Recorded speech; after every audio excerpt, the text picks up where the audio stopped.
আসসালামু আলাইকুম এভরিওয়ান, কেমন আছেন সবাই? আজকে আমরা চড়ুই ভাতি করব। আর আমাদের চড়ুই ভাতিতে হবে চিতই পিঠা।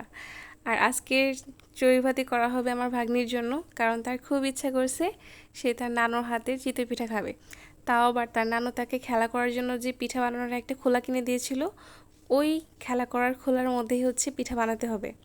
তো এই তো আমার আম্মু হচ্ছে কাজে লেগে গিয়েছে। এখানে আম্মু চাল বেটে নিচ্ছিল, কারণ চিতই পিঠার জন্য হচ্ছে চালের গুঁড়ি মাস্ট লাগবেই।